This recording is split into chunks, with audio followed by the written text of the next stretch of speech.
Yeah, sure, whatever. That video was a bit longer than expected, but Mimi is the master of disguise, and considering this is an Intelligent Systems game, that meant having a ridiculous out-of-nowhere game show as a cover for the cliched unmasking of the twins trope. Now, I thought that Intelligent was going to be clever in this set piece, and let the player unmask Mimi from Merle because her rhyming skills are shown in the questions to be incredibly artificial and forced in comparison to the flawlessness of Merle's patter.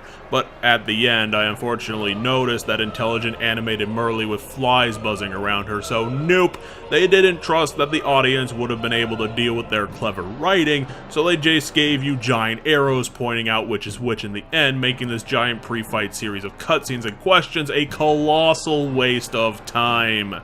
It's a really weird thing to see from the developer who did the brilliant Fractale battle from last chapter. I do want to be as fair and balanced as possible in the critique of this boss fight, but I also want to say that most of Chapter 2's awfulness is caused by Mimi herself in creating the problems that wrote the entire reason why the infamous Section 2-3 happened in the first place. Yet, that's more Intelligent's fault for trying too hard to be innovative than Mimi being a dickhead. Like O-Chunks, Mimi here is your classic stereotype character. She's incredibly superficial, she's manipulative, and only cares about her looks and social status, probably only wanting a boyfriend so that she can look good and brag to her friends, rather than bettering the life of another person with actual feelings. But then again, if Intelligent had just stuck with that, then we wouldn't have had to experience the horror of Mimi's true form being a giant spider robot with realistic neck-cracking action. I mean, they use the actual neck-cracking sound effect with this character, and it comes totally out of nowhere in a WTF way. They even give her the dialogue boxes of the Shadow Queen from Thousand Year Door! And keeping with the horrifying concept, this battle kind of plays out like a survival horror boss fight. Mimi is incredibly fast and agile in spite of taking up a quarter of the entire bathroom arena, and she attacks mostly with the rubies that she forced Mario to collect in that god-awful broken vase chapter.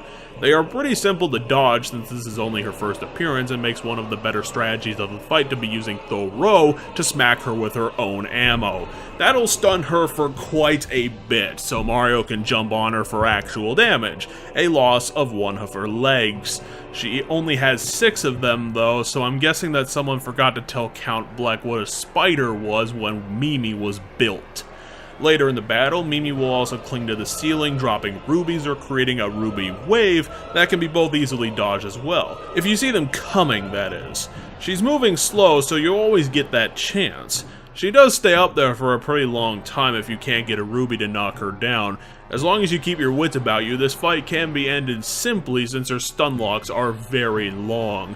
Plus, she does have some patterns that you can exploit in her attack repertoire, and once she's defeated, you won't have to look at her true form for like 4 chapters, so that's a giant bonus for the audience.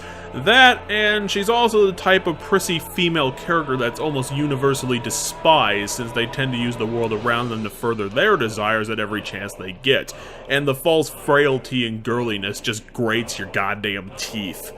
If this entire chapter was more than a simple misfire at the drawing board, then Mimi as a boss character would have come out looking a bit better, but instead she's at the center of the whole thing, so she gets pelted with the deserved shit of its players.